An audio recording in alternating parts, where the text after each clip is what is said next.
आत्मा चैतन्य है, उस चैतन्य शक्ति को जाने और चैतन्य पद में पहुंचे और चैतन्य मंडलों का आनंद ले और अंदरूनी शक्ति उसे प्राप्त हो, उसका नाम आत्मबल है। आजकल साइंस का है, साइंस को आजकल के भाई बहुत ज्यादा महत्व देते हैं और बड़ा आश्चर्य मानते हैं। सो भाई जरा धार्मिक पुस्तकों को पढ़ो और कोई साधु संत जो वाकिफकार हैं उनसे मिलो, तब तुमको मालूम होगा कि वाकई में परमार्थ वो चीज है कि साइंस उसके सामने बिल्कुल तुच्छ नाचीज है, बिल्कुल तुच्छ नाचीज है। क्योंकि जितनी मेहनत और परिश्रम साइंस में करते हैं उससे आगे भी अगर परमार्थ में करें तो उनको विश्वास हो जाए कि वाकई में हाँ परमार्थ है कोई चीज, और साइंस उसके सामने कुछ भी नहीं है।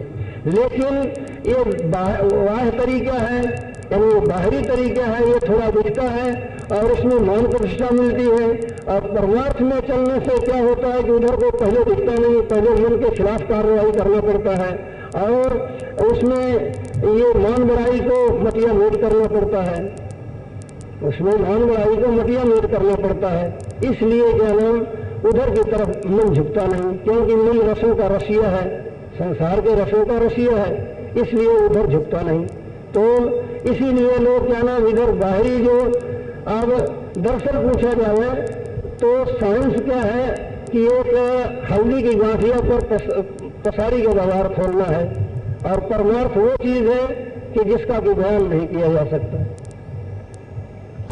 हर एक भाई बहनों के अंदर जो अभिलाषा है, जो चाह है, वो क्या नाम परमार्थ की कमाई से ही उसकी पूर्ण सफलता होगी, वरना दूसरी करतूतों से जो चाह है सबके अंदर उसकी सफलता नहीं होगी। वो चाह क्या है? सबके अंदर यही चाह है कि हम सर्वशक्तिमान बनाए। जैसा कि हमने उस दिन एक उदाहरण देकर के, फकीर का उदाहरण देकर के समझाया था। एक फकीर एक सूखा टुकड़ा मांगता था और मांगते मांगते आखिर उसको कहते कहते वो जा करके कहाँ ठहरा कि हमें सर्वशक्तिमान बना दो। यानी सर्वशक्तिमान बनने की चाह उसके अंदर थी, लेकिन वो क्या नाम मजबूरी हालत से दबते दबते दबते दबते आखिर में आकर के एक सूखे टुकड़े के रूप में जाहिर हुई। तो इसी तरह से सब भाई बहनों के अंदर सर्वशक्तिमान बनने की चाहना मौजूद है, लेकिन वो तह की तह में ढक गई है। अंतःकरण की तह के अंदर जैसी जैसी चाहनाएं उठते गई और जैसी जैसी स्थिति उसकी होती गई, उसी तरह से उन तहों में चाहनाओं की तहों के अंदर ढकती गई। अब जो जिस स्थिति में है वैसी चाहनाएं उसकी उठ रही हैं, लेकिन ये चाह सबके अंदर है। और है क्यों कि ये जीवात्मा जो है वो सर्वशक्तिमान प्रभु की अंश है, इसलिए इसके अंदर ये चाहना होनी स्वाभाविक है। तो ये चाह सबके अंदर है और ये चाह तभी इसकी पूर्ति होगी कि जबकि क्या नाम वो परमार्थ साधन करेंगे और आध्यात्मिक तरीके से। कितने भी साइंस में उन्नति कर लें, लेकिन ये चाह की पूर्ति नहीं होगी। साइंस की उन्नति एक तरह जो उससे दूसरा जो है वो उससे बढ़कर के नतीजा निकाला और तीसरा उससे भी बढ़कर के नतीजा निकाला, लेकिन इनसे सर्वशक्तिमान बनना या परमानंद की प्राप्ति होना ये नहीं हो सकेगा साइंस से। इसलिए परमार्थ के सिलसिले में साइंस को विज्ञान कहना गलत है।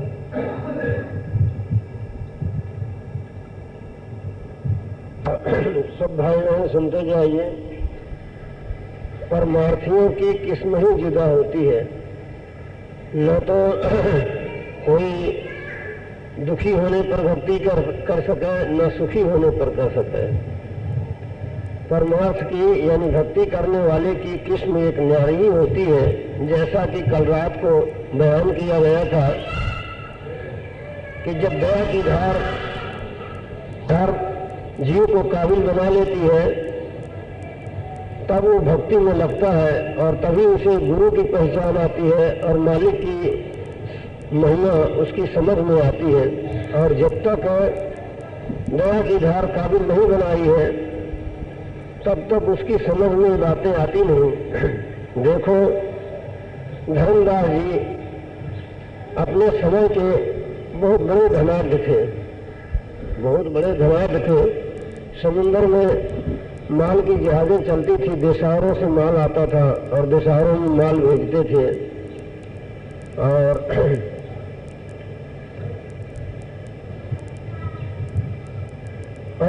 पति थे, लेकिन उनका परमार्थ का भाग जगा हुआ था।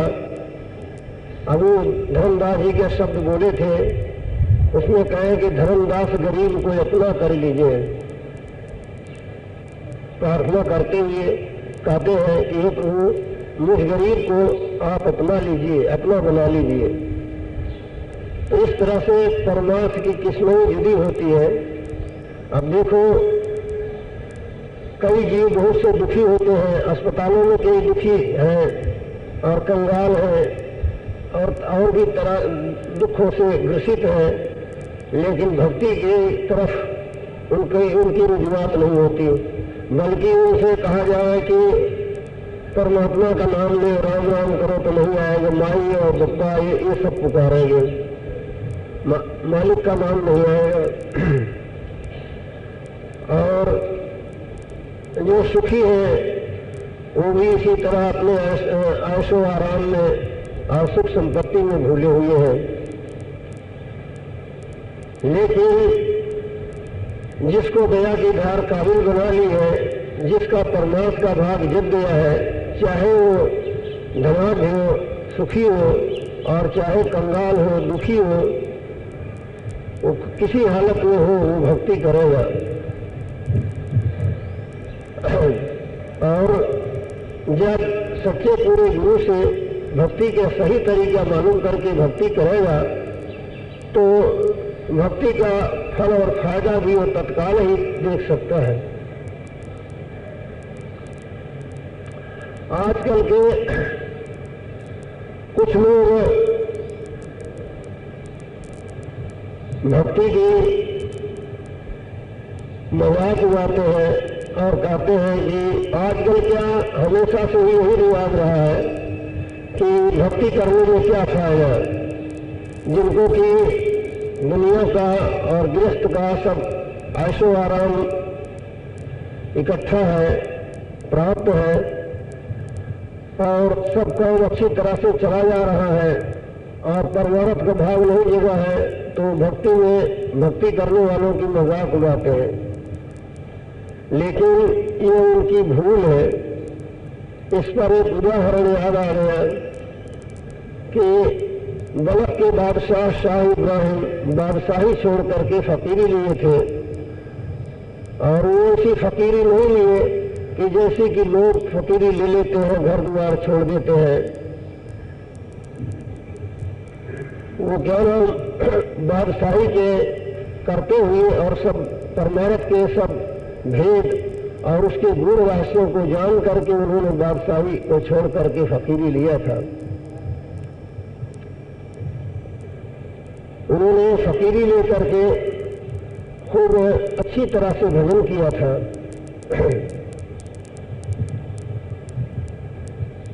बगदाद में नेशापुर है, वहाँ एक जंगल में गुफा थी, उस गुफा में जाकर के उन्होंने काफी अरसे भजन किया था। तो उसी साधन अवस्था में बलख के बादशाह शाह इब्राहिम मक्का गए और वहां से फिर उनको ये ख्याल हुआ, उनके मन में ऐसा विचा कि कुछ दिन फिर चल करके उस नेशापुर की गुफा में फिर कुछ दिन भजन करें। वो उनके बलख के से नजदीक था और बलख हो करके वो नेशापुर जाने का इरादा किए थे। तो मक्का से वापस लौट करके बलख में आए, एक तालाब के किनारे पर ठहरे थे। लोगों ने उनको पहचान लिया। शाह इब्राहिम का लड़का वो शासन करता था, उससे भी उसके पास भी खबर पहुंची कि आपके पिताजी जो फकीर हो गए हैं वो आए हैं। तो वो भी बड़ी खुशी के साथ अपने पिता से मिलने के लिए चला और जाकर पहुंचा। पिता को नमस्कार करके वो बैठ गया और वो शाह इब्राहिम सुई लेकर के अपनी गुदड़ी सी रहे थे, गुदड़ी में टाँका लगा रहे थे। जब उस लड़के के मुंह से निकला कि पिताजी आपने अपने जीवन को ऐसी दुर्दशा में क्यों डाल दिया? उन्होंने कहा क्यों, दुर्दशा क्या है? वही बोले दुर्दशा ये है कि आप गरीबी भोग रहे हो और क्या नाम चीथों की गुदड़ी आप ओढ़ते हो और आप यो पैदल ही भटकते फिरते हो, कोई सवारी का, कोई कुछ का, कोई जरिया नहीं है। आप इस तरह से तकलीफ में अपना जीवन बना लिए। हर एक को चाहिए कि अपना जीवन सुख में बनाए, आपने अपना जीवन दुख में बना लिया है। गलत के शाह इब्राहिम हंस करके बोले कि भाई तूने क्या उन्नति किया, तूने क्या उन्नति किया? बोले आपके जाने के बाद हमने देखो फलाना सीमा पर का फलाना देश अपने कब्जे में कर लिया, फलाना देश कब्जे में कर लिया, और क्या नाम पहले कितनी आमदनी थी, अब हमने इतनी आमदनी बढ़ा लिया है, इतनी आमदनी हो गई है। तो हमने तो आपके जाने के बाद काफी उन्नति किया है। तब बलख के बादशाह ने कहा कि अच्छा तू उन्नति तो किया है, लेकिन और तू इतना शासन करता है, पर मैं एक ये सुई मेरी है, ये सुई इस तालाब में फेंक देता हूँ, तो इसको निकलवा दे। बादशाह गुदड़ी सोने की सुई थी, शाह इब्राहिम ने उस सुई को तालाब में फेंक दिया। तालाब में फेंक दिया तो उसने शाह इब्राहिम का लड़का जो बादशाह था, उसने क्या नाम बहुत से पंडितों को बुलाया और सब लोग गए, ढूंढने लगे, वो सुई हाथ में आई तालाब में। फिर उसने जाल डलवाया, जाल डलवाने पर बहुत सी मछलियां और जीव जानवर फंस करके आ गए, परंतु सुई नहीं मिली। बहुत से लोग ढूंढे पर तालाब के अंदर सुई नहीं मिली। वो सुई जा करके मिट्टी की उसमें ताव में कीचड़ में बैठ गई। अब वो ढूंढे किसी तरह से, किसी को मिली नहीं। जब नहीं मिली तब उसने कहा कि पिताजी कहो तो आपको एक सुई के बदले लाखों सुई मंगवा दें। उसने कहा कि उन्होंने कहा कि नहीं, हमें तो लाखों सुई की जरूरत नहीं, हमें तो एक ही चाहिए और वो ही चाहिए, दूसरी नहीं चाहिए। तो बहुत उन्नति किया है, एक सुई भी नहीं दरिया में से निकलवा, तालाब में से निकलवा सकता। उसने कहा कि वो सुई तो नहीं निकल सकती। तब बोले अच्छा देख, जो कि मैंने अपना जीवन दुख में कर लिया है, ये भी तो थोड़ा देख ले। हुक्म तो नहीं है, लेकिन तेरे को बताने के लिए कुछ मालिक का हुक्म मैंने ले लिया है, इसलिए थोड़ा सा बतलाता हूं तुझे। उसी वक्त उन्होंने शाह इब्राहिम ने भगवान से प्रार्थना किया कि वह पाक परवरदिगार, मेरी गुदड़ी सोने की सुई क्या तू तालाब में से निकलवा नहीं सकता क्या? वो मेरी सुई तो निकलवा दे। उसी वक्त एक मछली अंदर से सुई मुंह में लिए हुई आकर गए, पानी में गोता मार करके बाहर आई, जमीन पर सूखे में आई और सुई छोड़ करके वापस पानी में कूद कर चली गई। जब ये देखा तब वो शाह इब्राहिम ने अपने लड़के से कहा कि देख, तूने तो बहुत उन्नति किया था, लेकिन एक सुई तो नहीं निकलवा सका, ऐसी उन्नति तेरी किस काम की? और देख मेरी सुई एक सेकंड के अंदर आ गई उस तालाब में से। तो वह शाह इब्राहिम का लड़का जो था वो दौड़ रह गया और वो फिर माफी मांगने लगा। बोला कि पिताजी, मैं इस विद्या से नावाकिफ हूँ, मैं नहीं जानता कि ऐसी विद्या होती है। शाह इब्राहिम ने उसको कहा कि तो मालिक के राज से, यानी मालिक के भेद से और उसकी महिमा से तू नावाकिफ है। जो मालिक के बंदे हैं उनके हुक्म में कुदरत की सारी शक्तियां, सारी ताकतें कुदरत की काम करती हैं। यानी प्रकृति की सारी शक्तियां उसके हुक्म में काम करती हैं, जो कि मालिक का भक्त है। मालिक का भक्त जो है, जो मालिक का बंदा है, उसके हुक्म में कुदरत की ताकतें काम करती हैं, कुदरती ताकतें उसके हुक्म में काम करती हैं। लेकिन उसमें यह है कि वो हर जगह अपनी सिद्धि शक्ति को दिखलाते नहीं, अपनी ताकत का इजहार हर एक जगह नहीं करते, क्योंकि अगर वो हर एक जगह अपनी ताकत का इजहार करें तो उनको वो ताकत मिलती ही नहीं, और मिली भी हो तो वापस छीन ली जाती है। क्योंकि भक्ति का मार्ग ऐसा है कि बहुत नम्रता और सहनशीलता और गंभीरता होने पर ही प्राप्त होता है। और साधन अवस्था में ये सब गंभीरता वगैरह सब रखनी पड़ती है जब उसको ये अधिकार मिलता है। अधिकार मिलने पर भी वो उन्हीं गुणों को हमेशा अपने मद्देनजर रखता है। कौन से गंभीरता, सहनशीलता, नम्रता वो रखता है। और यदि कहो कि ये रखता है और जाहिर नहीं करता तो फिर शाह इब्राहिम ने जाहिर क्यों किया? शाह इब्राहिम ने इसलिए जाहिर किया कि उनका लड़का जो था वो बादशाह था, अगर उसको थोड़ा सा भक्ति का करिश्मा नहीं बताते तो वो उसकी देखा देखी बहुत से जीवों का भारी नुकसान होता, बहुत से जीव भक्ति की तरफ न झुकते और भक्ति से विमुख हो जाते। इसीलिए उसको ये करिश्मा बतलाया कि उसके साथ बहुत से जीवों का उपकार होगा। और क्योंकि भक्त अंतर का हाल जानने वाले भी होते हैं, अंतर्ज्ञानी भी होते हैं, तो कुछ अधिकारी जीवों के लिए, जो कि अधिकारी जीव उसके साथ में आए हुए थे, उन जीवों को खींचने के लिए उन्होंने ये करिश्मा बताया। तो भक्ति में सब तरह की ताकतें आ जाती हैं, कुदरत की शक्तियां उसके साथ में काम करती हैं। हालांकि साधु संत सर्वसमर्थ होते हैं, लेकिन अपनी शक्ति को गुप्त रखते हैं। कहीं खास जरूरत पड़ने पर जाहिर भी कर देते हैं, कहीं खास जरूरत पड़ने पर जिसमें कि जीवों का परमार्थी लाभ हो, न कि संसार में फंसने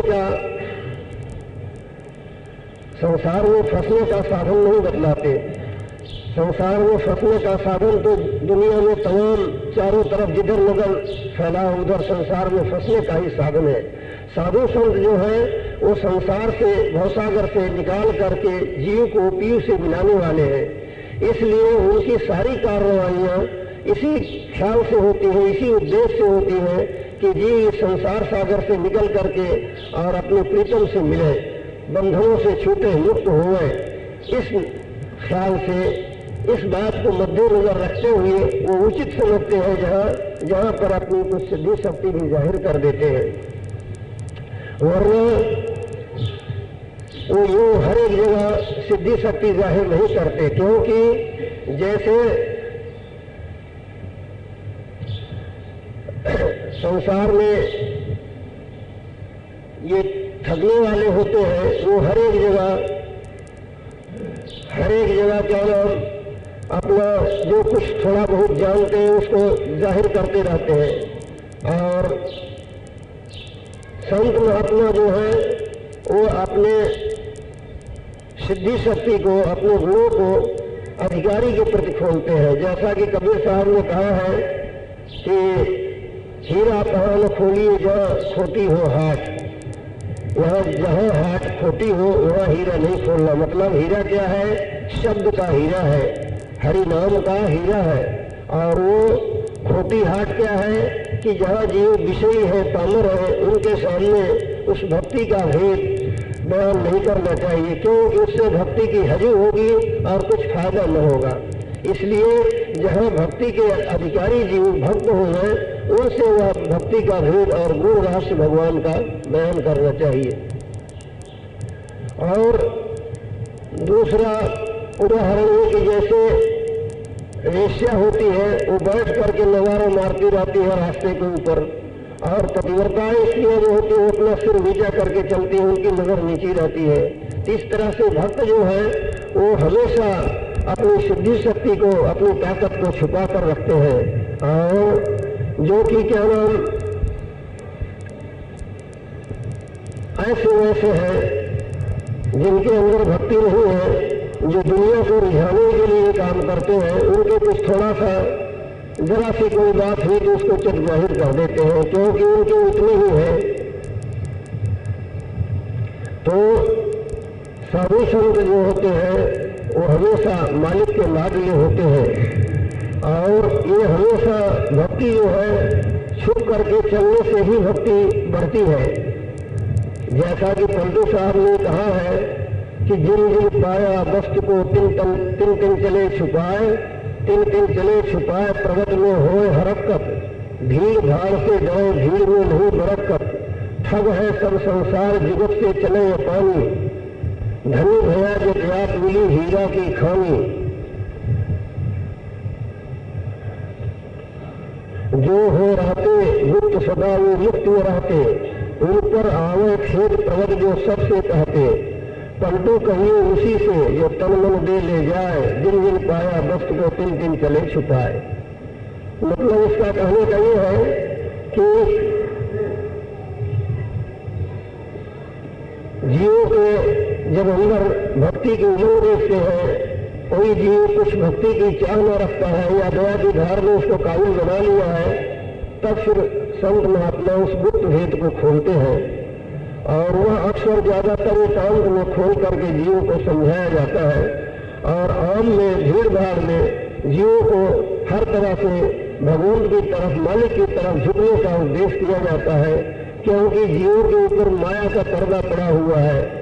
काल और कर्म और माया ने जीवों को ऐसा भुलाव में डाल रखा है कि वो नहीं चाहते कि जीव हमारे फंदे से छूट करके कोई भगवान की भक्ति में लग जाए।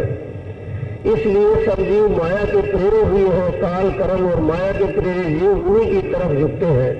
और ये अक्सर सबको, अधिकांश लोगों को कोई ज्ञान है कि भगवान तो कोई है, और ये संसार ही साथ नहीं जाएगा, यहाँ का सब छोड़ करके जाना पड़ेगा। बल्कि रोज देखते भी हैं कि कोई कैसा भी धनाढ्य हो या साधारण हो, हर एक ये मर जाता है तो उसके साथ कुछ नहीं जाता है। ये देखते ही है, ये सब देखते ही है, लेकिन फिर भी काल और माया और कर्मों ने इस कदर जीवों पर गफलत पैदा कर दिया है कि वो नहीं सोचते, जब तक उनके तन में दम है तब तक रात दिन उसी बुना बूथ में लगे रहते हैं कि धन कमाने में और क्या नाम मान प्रतिष्ठा में और संसार के सुख वैभव में, शरीर के सुख और इंद्रियों के भोग के सुख में ही लगे रहते हैं रात दिन।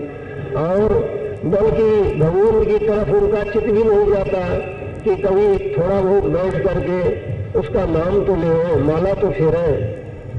वो क्या नाम अपने जो जैसी स्टेज पर है, गरीब है तो खाने पीने के ही धंधे में रात दिन लगा रहता है, और गंवा दिया तो उसको और बढ़ाने की कोशिश में रात दिन लगा रहता है।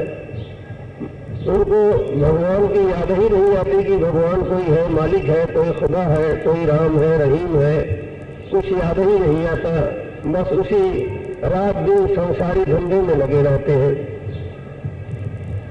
कारण उन जीवों पर मालिक की महान दया है कि जो कि इसमें से टाइम निकाल करके भगवत भक्ति में लगा रहे हैं, और महान विशेष दया उन पर है कि जो सच्चे पूरे गुरु से भेद ले करके और इस कमाई में लगे हैं, उन पर दया ने बहुत भारी काम किया है। तो ऐसे सत्संगी भाई बहनों को, दयालु प्रभु को धन्यवाद देते हुए, और जो कुछ कोशिश बने सो कर लेना चाहिए, क्योंकि कोशिश करना तुम्हारे हाथ है और सफलता देना दयालु प्रभु के हाथ है। वो सब प्रकार से तुमको सफलता देने के लिए तैयार है, लेकिन तुम कोशिश करो, मेहनत करो, करनी करो, जो गुरु ने बतलाया है उसकी करनी करो। करने से क्या होगा कि तुम्हारे अहंकार का मसाला जो है, ये अहंकार खारिज होगा। जब अहंकार खारिज होगा, यानी तुम अपने बल को जब हारोगे तब प्रभु पर बलिहार होगे। जब बलिहार होगे तब उसकी दया की धार तुम पर आएगी और तुम खुद तहे दिल से उसको धन्यवाद दोगे और कहोगे कि दयालु ने हम पर बड़ी भारी दया किया। और वह दया तुमको तुम्हारे अंतर और बाहर दोनों रक्षा और संभाल करेगी। अंतर में तुमको उस आसमानी रचना के करस्मे दिखेंगे, यानी आसमानी रचना की लीला दिखलाई देगी। आसमानी रचना और उस वहाँ के प्रकाश और वहाँ के आनंद और वहाँ के जो आसमानी रचना की जो नूरानी या प्रकाशमयी रचनाएं हैं उनको सबको देखोगे और उनको देख करके तुम खुश होगे। वहाँ के स्वभाव और गुण और ताकत भी तुम्हें प्राप्त होंगे। और बाहर भी समय समय पर जब कोई कर्म आएगा उस कर्म से मालिक तुम्हारी रक्षा और संभाल करेंगे, यानी उस कर्म